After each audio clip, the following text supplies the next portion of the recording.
everybody, welcome to another episode of Prison Plex.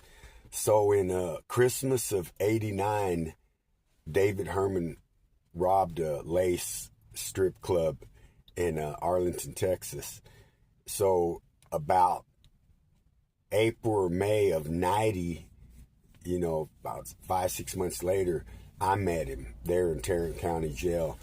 He was a capital murder case, so they had him on red light status. 24-hour lockdown. He was in single cell. And I had been getting into a whole bunch of disciplinary problems, so they had put me in lockup. And that's where I met him. He was my neighbor. We lived next to each other probably for about 5-6 months, while he was waiting to go to trial and stuff.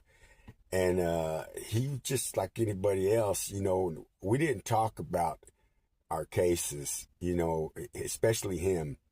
I never asked. I don't ask people, hey, what are you here for? What'd you do? Did you do it? And all that. That's the way to get hurt.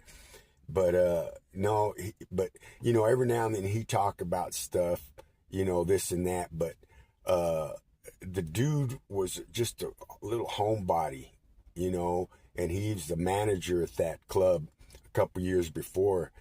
And he just said that, everybody there was just, in their own little clique, and they kept him outside, And he's like, probably because I didn't get high or nothing, he said he drank just rarely, but he was just there to manage and make money. And he said, man, they made money. You hear me?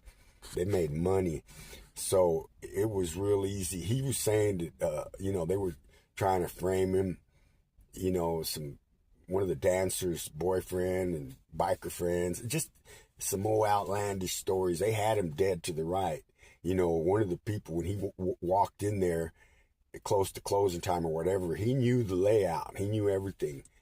And somebody lived, and testified against him.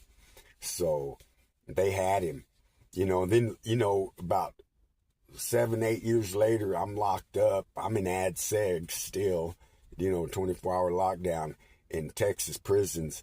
And I hear it on the radio, this dude David Herman tried to kill himself. He cut his carotid vein, and they saved him. And then 2 days later, they executed him. See, that's Texas. They could have just let him bleed out, but no, they wanted to save him because they want to take credit for doing him. See? All right, yeah, old David Herman. He used to get mad because I'd beat him in Jeopardy all the time. Yeah.